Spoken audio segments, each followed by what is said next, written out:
بسم اللہ الرحمن الرحیم الحمد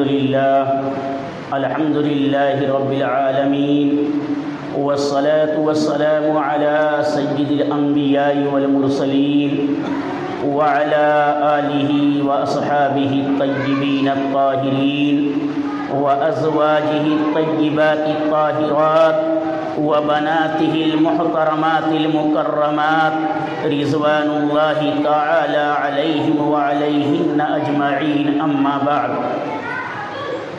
فقد قال الله عز وجل في كتابه الكريم: فأعوذ بالله من الشيطان الرجيم، بسم الله الرحمن الرحيم. يا أيها الذين آمنوا اتقوا الله وقولوا قولا سديدا يصلح لكم أعمالكم ويغفر لكم ذنوبكم ومن يطع الله ورسوله فقد فاز فوزا عظيما. صدق الله مولانا العظيم.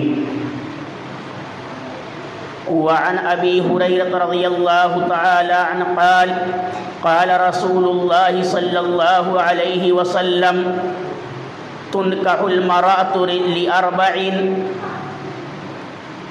لمالها ولحسبها ولجمالها ولدينها فاظفر بذلك الدين تربت يداك أو كما قال عليه الصلاة والسلام. رواه البخاري ومسلم. وعن عائشة رضي الله تعالى عنها قالت: قال رسول الله صلى الله عليه وسلم: أعظم النكاح بركة أيسرها مؤونة أو كما قال عليه الصلاة والسلام. رواه البيهقي في شعب الإيمان أو كما قال عليه الصلاة والسلام. محترم بزرگوں اور دوستو، گزشتہ ہفتے سود و بیاض کے تعلق سے قرآن و احادیث کی روشنی میں بہت ساری باتیں سامنے آئیں، اور گزشتہ ہفتے ہی یہ اعلان کیا گیا تھا کہ آئندہ جمعہ کو بھی اسی موضوع پر گفتگو ہوگی. لیکن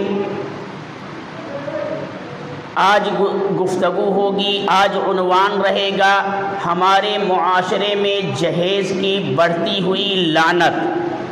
ہمارے معاشرے میں جہیز کی بڑھتی ہوئی لعنت، یہ عنوان رہے گا. گفتگو تو میں اسی موضوع پر کرتا سود و بیاض کی، لیکن گجرات کے احمد آباد کے اندر جو دردناک واقعہ پیش آیا، اس نے پوری امت مسلمہ کے دلوں کو جھنجھوڑ کر کے رکھ دیا ہے. پوری امت مسلمہ کے دلوں کو زخمی کر دیا، کلیجوں کو ٹکڑے ٹکڑے کر دیا کہ ایک بچی جو جہیز کے مطالبات سے تنگ آ کر کے اپنی جان سے ہاتھ دھو بیٹھتی ہے. کہ آج ہمارا معاشرہ کدھر جا رہا ہے، ہمارے معاشرے میں آج کیا ہو رہا ہے. ہمارے معاشرے میں دن بدن جہیز کی لعنت اور یہ برائیاں دن بدن بڑھتی جا رہی ہیں. اگر اس کو ختم کرنے میں، اس کو مٹانے میں ہمارا نوجوان طبقہ آگے نہیں بڑھا تو آنے والے اور جو ہے وقت کے اندر نہ جانے ہماری کتنی بیٹیاں، ہماری کتنی بہنیں اپنی جانوں سے ہاتھ دھو بیٹھیں گی. اس نے خودکشی کیا کی، پوری امت مسلمہ کو بیدار کر دیا، اور مسلم بے غیرت نوجوانوں کو یہ پیغام دے دیا کہ وہ معاشرے کے بے غیرت نوجوانوں، وہ معاشرے میں پلنے والے ناسور قسم کے افراد جو اپنے سسرال کی ٹکڑیوں پر زندہ رہنے کے خواہش مند ہیں، سنو، آج اگر عائشہ نامی بچی خودکشی کر رہی ہے تو کل سلمہ و سلطانہ اور اس قسم کی نہ جانے کتنی بیٹیاں خودکشی کرنے پر مجبور ہوں گی اگر یہ معاشرے کے بدترین فقیر اپنے مطالبات سے باز نہیں آئیں گے. نکاح شریعت مطہرہ نے کتنا آسان بنایا تھا، کتنا آسان یہ چیز شریعت نے بتلایا تھا، لیکن آج جہیز کے مطالبات میں ہماری کتنی بچیوں کو بوڑھا کر دیا. گھروں میں بچیاں بوڑھی ہوتی جا رہی ہیں, ان کی عمریں نکلتی جا رہی ہیں. کیوں؟ جب اپنی بیٹی کا رشتہ کسی نوجوان کے پاس لے کر کے جاتی ہیں تو گھر کے افراد مطالبات کی ایک لمبی فہرست لڑکی والوں کو تھما دیتے ہیں کہ بیٹی کی ماں کو سونے کی چین چاہیے, بیٹے کے باپ کو سونے کی انگوٹھی چاہیے, فلاں کو فلاں چیز چاہیے, فلاں کو فلاں چاہیے. شادی سے پہلے کی یہ واقعات. ظاہر بات ہے کہ ایک غریب ماں باپ ان کے مطالبات پورا کرنے کی طاقت اور استطاعت نہیں رکھتے, طاقت اور استطاعت نہیں رکھتے, بالآخر رشتے کو منع کر دیتے ہیں. ان ماں باپ سے پوچھئے جن کے گھروں میں آج جوان بیٹیاں موجود ہیں اور محلے کے نوجوانوں کی اٹھتی ہوئی ہوس کی نگاہیں ان کی گھروں کی جانب اٹھ رہی ہیں, ان کے کلیجے پر کیا گزر رہا ہوگا. راتوں میں ان ماں باپ کو نیند نہیں آتی ہوگی جن کے گھروں میں جوان بیٹیاں ہیں اور بھیڑی اور معاشرے میں پلتے ہوئے بھیڑیوں کی ہوس کی نگاہیں. کدھر جا رہا ہے ہمارا معاشرہ؟ شریعت مطہرہ کے اندر لڑکی کی طرف سے لڑکی کے گھر والوں سے کسی بھی ایک چیز کا مطالبہ کرنا جائز ہی نہیں ہے. چہ جائے کہ گاڑیوں کا مطالبہ, اور اب تو جو ہے 2 پہیہ نہیں 4 پہیے والی گاڑی جن کے رہنے کے ٹھکانے نہیں, ایک چھوٹے سے کمرے میں جو گزارا کر رہے ہیں, ان کے بیٹوں کے ہاں جب رشتے جاتے ہیں تو 4 پہیہ گاڑیوں کا مطالبہ کرتے ہیں. یہ ہو گیا ہمارا معاشرہ. ہمارے معاشرے میں یہ سلگتی ہوئی آگ معاشرے کو جلا کر کے رکھ دے گی اگر اب سے ہم نے اس پر قدغن نہیں لگایا, اگر ہم نے اب سے اس پر کنٹرول نہیں کیا, اگر اب سے ہم نے اپنے نوجوانوں کو نہیں سمجھایا. اگر اللہ نے کسی کو بیٹا دیا ہے تو ایسا لگتا ہے کہ اب اس کے رشتے کے لیے ایک تو ایک چیز ہمارے معاشرے میں اور ہوتی جا رہی ہے. ایک لڑکے کے لیے جب تک سینکڑوں رشتے ریجیکٹ نہیں کیے جاتے اور اس کو ختم نہیں کیے جاتے, اس وقت تک اس کے لڑکے کا رشتہ ہی طے نہیں ہوتا. یہ بھی ایک ہمارے معاشرے ایک فیشن بنتا جا رہا ہے, رشتوں کو ریجیکٹ کرنا. آئے گھر پر, کھائے پیے سب کچھ جو ہے, گئے, ٹھیک ہم بتائیں گے. ایک لڑکی کے گھر والوں کے پاس جب رشتہ لے کر کے کوئی جاتا ہے یا رشتے کی بات چیت چلتی ہے تو کتنا ہی کم غریب سے غریب آدمی 1000-2000 روپے خرچ کر دیتا ہے. 1000-2000 ان کے اکرام میں, ان کی جو ہے عزت میں, ان کو ناشتہ وغیرہ کرانے میں 1000-2000 روپے یہ معمولی بات ہے. ورنہ تو ہمارے شہر کے اندر تو لاکھوں روپے خرچ ہوتے ہیں. میرج ہوم اس کے لیے بک کیا جاتا ہے, اس کے لیے میرج ہوم بک کیا جاتا ہے کہ ابھی شادی نہیں ہوئی, ابھی کیا لڑکی والے کو لڑکے والے دیکھنے کے لیے آ رہی ہیں. لاکھوں روپے اسی میں برباد کیے جا رہے ہیں. اگر اللہ نے مال و دولت دے دیا ہے تو مال و دولت کو اس ناجائز طریقے سے نمائش مت کرو. میرے نوجوانوں, میرے عزیزوں, اور جہاں تک میرا پیغام پہنچ رہا ہے دل پر ہاتھ رکھ کر کے سوچئے کہ آج ہمارے معاشرے کے اندر کیا ہو رہا ہے. ہماری کتنی بہن بیٹیاں گھروں کے اندر بیٹھی ہوئی ہیں, راتوں میں روتی ہیں, بلکتی ہیں, ان کے ماں باپ کی نیندیں حرام ہیں. کیوں؟ اس لیے ان کے ماں باپ کے پاس نہیں ہے اتنی دولت جو ماڈرن فقیروں کے مطالبات کو پورا کر سکے. انسان, ایک بچہ جب پیدا ہوتا ہے, ایک لڑکا پیدا ہوتا ہے, تو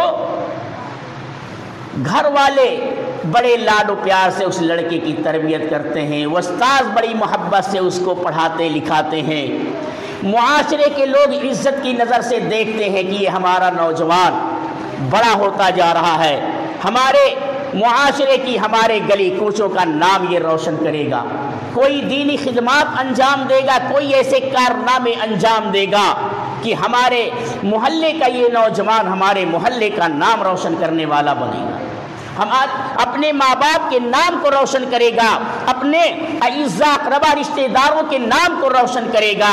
لیکن کیا پتا تھا استاذوں کو، کیا پتا تھا محلے والوں کو، کیا پتا تھا گلی والوں کو، جس بچے کو، جس کو لڑکا سمجھا گیا، جس کو محلے والے انسان سمجھے تھے، وہ در حقیقت انسان نما بھیڑیا تھا، اور اس کی بھیڑیا پن ظاہر ہوا جب اس کے رشتے آنے لگے، جب اس کے رشتے آنے لگے تب اس کا بھیڑیا پن اور اس کے گھر والوں کا بھیڑیا پن ظاہر ہوا کہ یہ انسانی شکل میں یہ انسان کا بچہ تربیت نہیں پا رہا تھا، یہ انسان کا بچہ نہیں تھا، بلکہ یہ انسان نما درندہ تھا کہ لڑکی والوں سے مطالبات کر رہا ہے 4 پہیے گاڑی کی، لڑکی والوں سے مطالبات کر رہا ہے 10 لاکھ روپے کی، لڑکی والوں سے مطالبات کر رہا ہے اپنے پورے خاندان کے لوگوں کے لیے ایک ایک جوڑے کی۔ یہ در حقیقت ویسے ہی اگر یہ نکل جاتا گلی کوچنوں میں مانگنے کے لیے تو لوگ 1-2 روپیہ اس کو دے دیتے، لیکن محلے والے پھر ماڈرن فقیر نہیں کہتے، ترقی یافتہ فقیر اس کو نہیں کہتے، لیکن اتنی بڑی رقم، اتنی بڑی چیزیں مانگ رہا ہے لڑکی والوں سے، تو یہ نئے دور کا نیا فقیر آیا ہوا ہے، نمائش کرتا ہوا آ رہا ہے کہ دیکھو ہم بڑے فقیر ہیں، ہمیں بڑی گاڑیاں چاہیے، چھوٹی گاڑیوں میں ہمارا گزارا نہیں ہوگا، ہم چونکہ ہم MBBS کر لیے ہیں اس لیے ہم بڑے فقیر ہو گئے، ہمیں بڑی گاڑیاں چاہیے، ہم نے انجینئرنگ کر لی ہے، ہم بڑے فقیر ہو گئے، اب ہمیں فلیٹ بھی چاہیے اور 4 پہیہ گاڑیاں بھی چاہیے، اور اس کے علاوہ سونے کے تمام لوازمات ہمارے گھر والوں کے لیے چاہیے۔ ہم نے پڑھ لکھ کر کے ایک ڈگری حاصل کر لی ہے، ہم سعودی ریٹرن بن چکے ہیں، ہم جو ہے آپریٹر بن چکے ہیں، ہم فلاں بینک میں ملازم ہو چکے ہیں، اب چونکہ ہم معاشرے میں بڑے فقیر بن چکے ہیں لہٰذا اب ہمیں بڑی گاڑیاں چاہیے اور بڑی چیزیں چاہیے، چھوٹے لوگوں کی طرف ہم دیکھیں گے بھی نہیں۔ یہ ہے ہمارا معاشرہ، یہ ہے ہمارے معاشرے کی آج کہانی۔ میں جو بتلا رہا ہوں ہو سکتا ہے میرے جلے کٹے الفاظ آپ کو برے لگ رہے ہوں، لیکن حقیقت یہی ہے، حقیقت یہی ہے، اس کی حقیقت سے کوئی انکار نہیں کر سکتا۔ ہمارے معاشرے کے اندر جو ہو رہا ہے، لڑکی والوں سے 3-3 لاکھ 5-5 لاکھ 10-10 لاکھ روپے کا مطالبہ کیا جاتا ہے۔ ارے اللہ نے طاقت و قوت دی ہے، قوت بازو سے محنت کرو، کماؤ اور پھر اپنے عیش و آرام کی ساری چیزیں مہیا کرو۔ کیوں غریب ماں باپ کی دولت لوٹنے کے چکر میں پڑے ہوئے ہو؟ میں نے قرآن پاک کی آیت کریمہ خطبے کے اندر پڑھی تھی، پیارے آقا صلی اللہ علیہ وسلم نے اس آیت کریمہ کو، اور بھی کئی آیتیں ہیں، خطبہ نکاح کے اندر پڑھا ہے۔ اس آیت میں بڑی زبردست تعلیم دی گئی ہے، یا ایھا الذین آمنوا اتقوا اللہ، اے ایمان والو تم اپنے رب سے ڈرو، اے ایمان والو اللہ سے ڈرو، وقولوا قولا سدیدا، اور جب بھی بات کرو تو نہایت محکم اور مضبوط بات کیا کرو، لگی لپڑی والی نہیں۔ اور آج کل ایک فیشن ہمارے معاشرے میں اور چل چکا ہے، وہ بیچ والے دلال قسم کے افراد ہوتے ہیں جو رشتے لگاتے ہیں، وہ دونوں طرف سے اور پیسے اینٹتے ہیں۔ ہمیں یہ بھی خبر ملی ہے، ہمیں یہ بھی خبر ملی ہے کہ رشتے لگانے کے لیے لڑکی والوں سے الگ پیسے لیتے ہیں، لڑکے والوں سے الگ پیسے لیتے ہیں۔ یہ اور ہمارے معاشرے میں یہ فیشن بڑھتا جا رہا ہے۔ ایک بات سوچئے میرے نوجوانوں، میرے دوستوں، میرے مسلمان بھائیوں، آج جب ہمارے زمانے میں موجودہ وقت میں یہ سب کچھ ہماری نظروں کے سامنے ہو رہا ہے تو 10 20 40 50 60 سال گزرنے کے بعد کیا عالم ہوگا یہ بتائیے۔ آج لڑکیوں کے رشتے نہیں مل رہے ہیں، ہمارے پاس لوگ آتے ہیں شکایتیں کرتے ہیں، مولانا دعا کریں ہماری بچی کا رشتہ ہو جائے۔ یہ رشتے نہیں مل رہے ہیں، اس کی جو ہے سب سے بڑی وجہ یہی ہے جہیز کے مطالبہ۔ جہیز کے مطالبہ شریعت نے شادی کرنے کا نہایت سادگی کے ساتھ حکم دیا۔ آج لڑکے والے لڑکی والوں سے خرچ کراتے ہیں اور جو اپنی خرچ کرنے کی باری آتی ہے تو منہ چھپاتے پھرتے ہیں۔ کتنے تو ایک صاحب نے آ کر کے مجھے بتلایا کہ مولانا جو ہے ہماری بچی کا رشتہ جب طے ہو گیا تو بالکل وقت بالکل قریب تھا کہ جو ہے فلاں دن شادی ہوگی۔ شادی سے 2-4 دن پہلے لڑکے والوں کی طرف سے ایک فہرست آتی ہے، ایک فہرست آتی ہے۔ وہ فہرست کیسی؟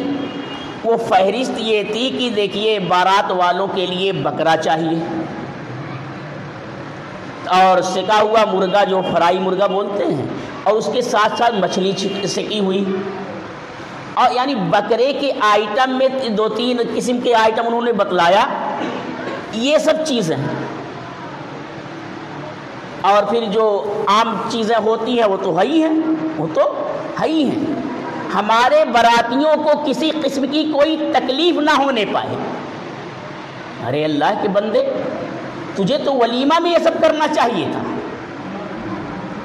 تجھے ولیمہ میں یہ سب کرنا چاہیے تھا۔ تو لڑکی والوں کے پاس فہرست بھیج رہا ہے کہ ہمارے براتیوں کو کوئی تکلیف نہیں ہونا چاہیے، یعنی ہمارے ساتھ جو ڈاکو آ رہے ہیں لوٹنے کے لیے ان کو کسی قسم کی کوئی تکلیف نہیں ہونی چاہیے۔ بارات کا رواج کب سے چلا ہے؟ آپ نے کبھی تحقیق کیا؟ ہم نے اس پر تحقیق کیا ہے کہ بارات کا رواج کب سے ہوا ہے معاشرے کے اندر۔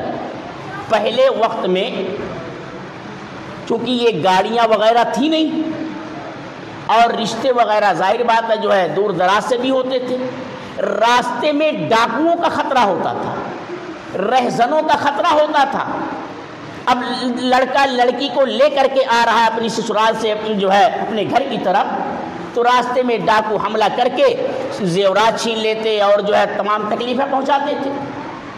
تو اس زمانے میں لڑکی اور لڑکے اور اس ساز و سامان کی حفاظت کے لیے یہ طریقہ ایجاد کیا گیا، یہ طریقہ ایجاد کیا گیا کہ اگر ڈاکو جو ہے حملہ کریں گے تو یہ قافلہ رہے گا ایک ساتھ میں، تو یہ مقابلہ کرے گا ڈاکوؤں سے۔ وہاں سے یہ چلن ہوا ہے بارات کا، وہاں سے یہ چلن ہوا بارات کا، اور آج یہ چلن ایک رسم، ایک مجبوری کے تحت جو چیز رائج کی گئی تھی، آج وہ چیز ہمارے معاشرے کی فیشن بن چکی ہے۔ وہ چیز آج ہمارے معاشرے کے لوگوں کی ناک کو اونچی کرنے والی بن گئی ہے، وہاں سے اس کا رواج ہوا۔ آج الحمدللہ ہر طرف امن و امان ہے، وہ خطرات نہیں ہیں جو پہلے زمانے میں ڈاکو وغیرہ کے۔ آج سہولتیں بہت ہو گئی ہیں، آج سہولتیں بہت ہو گئی ہیں۔ بہرحال کیا بتلاؤں، ایسے واقعات خود اپنے شہر کے اندر پیش آ رہے ہیں، سن کر کے بے انتہا واقعی تکلیف ہوتی ہے، رونا آتا ہے۔ کیا کیا جائے، کیسے اپنے نوجوانوں کو بیدار کیا جائے؟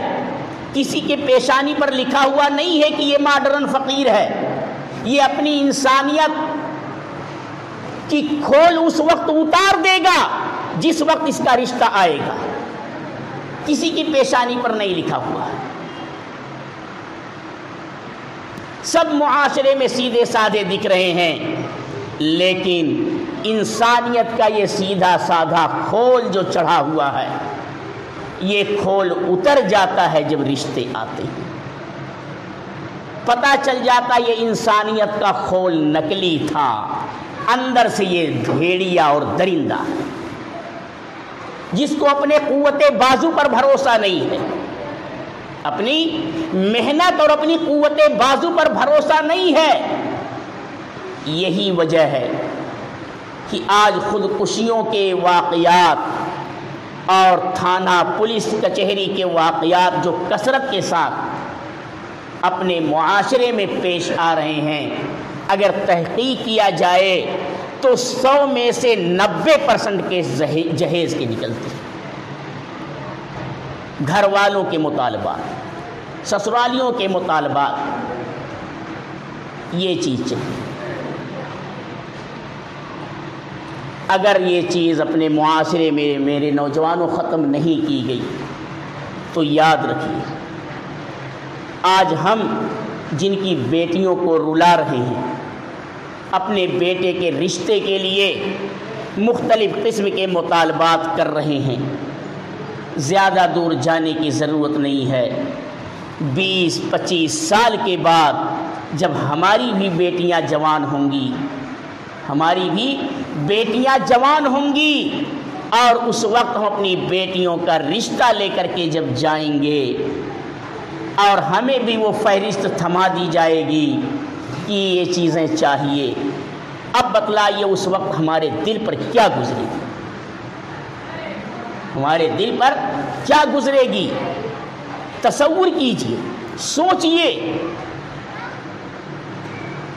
آج جن بیٹیوں کا رشتہ معمولی بہانے سے ہم رد کر رہے ہیں، انکار کر دیتے ہیں،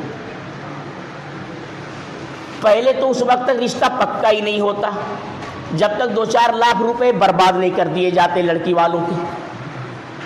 2-4 لاکھ روپے یعنی اچھی خاصی شادی ہو جائے، اس سے کہیں زیادہ رقم شادی سے پہلے برباد کر دیے جاتے، اور وہ بھی بیچارے کیا کریں؟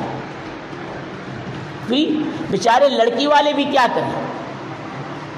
یہ مطالبات ان کے پورے کرنے کی کوشش کرتے ہیں۔ کتنے تو اپنے مکانات بیچ دیتے ہیں، کتنے تو بینک سے قرض لے لیتے ہیں، پوری زندگی قرض ادا کرتے کرتے زندگی سے ہاتھ دھو بیٹھتے ہیں، کتنے اتنے قرض میں ڈوب جاتے ہیں کہ قرض کے مطالبات سے تنگ آ کر کے خودکشی کر لیتے ہیں۔ اور اس کے ذمہ دار، ان سب کا ذمہ دار ہمارے معاشرے میں وہ سارے افراد ہیں جو کسی بھی طریقے سے اپنے لڑکوں کے لیے مطالبہ جہیز کا یا اس کی جو ہے ضروریات زندگی کی اشیاء کا کرتے ہیں۔ ایک صاحب کا جو ہے ایک لڑکے کا رشتہ آیا تو ماں باپ نے کہا لڑکی کے باپ سے کہ ایسا ہمارے بیٹے کے لیے 10 لاکھ کا کاروبار کرا دیجئے، پھر رشتہ کر لیتے ہیں۔ یہ دیکھیے یہ کیا ہو رہا ہے، 10 لاکھ یعنی جو ہے ابھی تک جو ہے اس کو یوں ہی چھوڑ دیا تھا، کوئی کاروبار نہیں اس کو سکھائیں گے، جب اس کا رشتہ آئے گا تو لڑکی والوں سے اس کے لیے کاروبار کا مطالبہ کریں گے، اس کا کاروبار کرائیے۔ یہ ہو رہا ہمارے معاشرے میں، ہمارے معاشرے میں یہ ہو رہا ہے، اور اس قسم کے ماڈرن فقیر اب بہت ہو چکے ہیں۔ یاد رکھیے صرف فقیر وہی نہیں ہے جو مسجد کے دروازے پر کھڑا ہو کر کے کہے اللہ کے نام پر دے دیجئے، صرف فقیر وہی نہیں ہے جو صبح صبح یا دن میں کسی بھی وقت گلی کوچوں میں آواز لگائے کہ اللہ کے نام پر دے دیجئے۔ ان سب سے بڑا فقیر وہ نوجوان ہے اور اس نوجوان کے گھر والے ہیں جس کے لیے رشتہ آتا ہے، اور پھر لڑکی کے گھر والوں سے مطالبہ کرتے ہیں 4 پہیہ گاڑی چاہیے، 2 پہیے کی گاڑی چاہیے، یہ چیزیں چاہیے۔ وہ سب سے بڑے فقیر ہیں۔ میرے نوجوانوں، یہ قدم آپ کو اٹھانا ہے، یہ قدم آپ کو اٹھانا ہے کہ جہیز کے مطالبات کو ختم کیا جائے اور سادگی لائی جائے۔ میں نے خطبے کے اندر حدیث مبارکہ پڑھی تھی، اماں عائشہ صدیقہ رضی اللہ تعالی عنہا فرماتی ہیں کہ پیارے آقا صلی اللہ علیہ وسلم نے ارشاد فرمایا، سب سے زیادہ برکت والا نکاح وہ ہے جس نکاح کے اندر سب سے زیادہ کم خرچ ہوتا ہے۔ یہی وجہ ہے کہ آج نکاح کے بعد ہمارے گھروں میں برکتیں نہیں ہوتی، برکتیں نہیں ہوتی، اور آتے ہی جو ہے لڑائی جھگڑے پھر شروع ہو جاتے ہیں۔ ظاہر بات ہے جب ہم سنتوں کا مذاق اڑائیں گے اور رسم و رواج کو فرض سمجھ کر کے ادا کریں گے تو ہمارے معاشرے میں یہ تو ہونا ہی ہے، یہ ہوگا، یہ اختلاف ہوگا، یہ لڑائیاں ہوں گی۔ ہم نے بنیاد ہی غلط رکھی تھی۔ اگر مکان کی پہلی اینٹ ٹیڑھی رکھ دی جائے پوری عمارت ٹیڑھی ہی نظر آئے گی، پوری عمارت ٹیڑھی ہی نظر آئے گی۔ ہم نے اپنے بچوں کے جو ہے شادی بیاہ کے موقع پر ایک چیز صرف سنت کے مطابق کیا، نکاح، اور اس میں بھی تمام لوازمات اختیار کی ہیں، تمام لوازمات اس میں بھی اختیار کیا۔ اگر جو ہے معاشرے میں یہ مجبوری نہ ہوتی نکاح پڑھوانے کی، صحیح کہہ رہا ہوں، اگر معاشرے میں نکاح پڑھوانے کی مجبوری نہ ہوتی تو کوئی کسی امام کسی مولوی کو تو پوچھتا بھی نہیں، وہ تو یہ مجبوری ہے، مجبوری ہے کہ جو ہے آج نکاح تو ظاہر بات ہے کوئی پنڈت جی تو پڑھائیں گے نہیں، کوئی پنڈت جی تو پڑھائیں گے نہیں، کوئی حافظ یا مولوی یا امام ہی پڑھائے گا۔ تو یہ مجبوری ہے کہ یہ تھوڑی سی سادگی وہاں اختیار کر لی جاتی ہے کہ نکاح ہو رہا ہے، نکاح ہو رہا، وہاں تھوڑی سی سادگی اختیار کر لی جاتی ہے، ورنہ وہ کون سے خرافات ہیں جو نہیں ہوتے ہماری شادیوں کے اندر۔ ڈیگ ڈبے 2-4 دن پہلے سے محلے والوں کی نیندیں حرام کر رہے ہیں۔ اگر کسی کے ہاں شادی ہے تو 2-4 دن پہلے ہی سے محلے والوں کی نیندیں حرام ہو رہی ہیں، اور کچھ لوگ تو اتنے بلند آواز سے بجاتے ہیں کہ مسجد میں نماز پڑھنا دشوار ہو جاتا ہے۔ مسجد میں نماز پڑھنا، آس پڑوس میں جب شادیاں ہوتی ہیں ڈیگ ڈبے اتنی تیزی کے ساتھ نماز کے اوقات میں بجاتے ہیں، نماز پڑھنا دشوار ہو جاتا ہے۔ پھر کوئی جا کر کے شکایت کرتا ہے مسجد میں نماز ہو رہی ہے، تب جا کر کے آواز کم کی جاتی ہے۔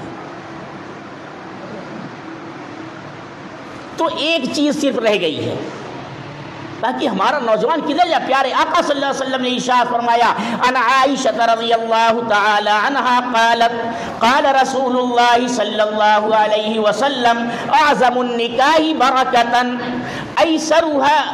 ایسرہ مؤونتا، کہ سب سے زیادہ برکت والا نکاح وہ ہے جس میں سب سے زیادہ کم خرچ ہو۔ اس روایت کو امام بیہقی رحمۃ اللہ علیہ نے نقل کیا ہے اور بخاری و مسلم شریف کی روایت ہے۔ راوی حدیث حضرت ابو ہریرہ رضی اللہ تعالی عنہ ارشاد فرماتے ہیں، عن ابی ہریرہ رضی اللہ تعالی عنہ قال قال رسول اللہ صلی اللہ علیہ وسلم تنکح المرأۃ لاربعین۔ ہے ابو ہریرہ رضی اللہ تعالیٰ عنہ سے روایت ہے، وہ فرماتے ہیں کہ پیارے آقا صلی اللہ علیہ وسلم نے ارشاد فرمایا کہ 4 وجہ سے لوگ نکاح کرتے ہیں، عورتوں سے 4 خصوصیات کی بنیاد پر نکاح کیا جاتا ہے، لمالہا ولحسبہا ولجمالہا ولدینہا۔ کچھ لوگ تو وہ ہوتے ہیں اس کے مال و دولت کے لالچ میں نکاح کرتے ہیں کہ ہم بھی مالدار ہو جائیں گے، اور کچھ لوگ حسب نسب کی وجہ سے نکاح کرتے ہیں کہ ہمارا بھی حسب نسب بڑھ جائے گا، اور کچھ لوگ حسن و جمال کی وجہ سے نکاح کرتے ہیں، جو آج ہمارے معاشرے کا ایک بدترین فریضہ بن چکا ہے، حسن و جمال۔ حسن و جمال کو دیکھ کر کے فرمایا ولی جمالہا، آخری چیز آپ نے فرمایا ولی دینہا، اور کچھ لوگ تو وہ ہوتے ہیں جو دیندار عورتوں کو تلاش کرتے ہیں، دیندار عورتوں کو تلاش کرتے ہیں۔ آگے پیارے آقا صلی اللہ علیہ وسلم نے ارشاد فرمایا فَاظْفَرْ بِذَلِكَ الدِّينِ، فَاظْفَرْ بِذَاتِ الدِّينِ، کہ لوگوں دیندار عورتوں سے نکاح کرنا اختیار کرو، دیندار عورتوں سے نکاح کرنا اختیار کرو، اس میں تمہارے لیے کامیابی ہے، اس میں تمہارے لیے کامیابی ہے۔ آپ صلی اللہ علیہ وسلم نے مالدار عورتوں سے نکاح کرنے کے لیے آگے نہیں فرمایا، حسن و جمال والی سے نہیں فرمایا اور حسب نسب والی سے نہیں فرمایا، آگے جو فرمایا فَاظْفَرْ بِذَاتِ الدِّينِ، دیندار عورتوں سے نکاح کرنے کو ترجیح دو۔ آج یہ چیز بھی ختم ہوتی جا رہی ہے۔ بہرحال دل واقعی گجرات والے حالات اور واقعے سے اتنا زخمی ہے کہ میں کیا بتلاؤں جو ہے۔ بہرحال اللہ پاک سے دعا ہے کہ اللہ پاک ہم سب کو قرآن و احادیث کی روشنی میں زندگی گزارنے کی توفیق نصیب فرمائے۔ وما علیہ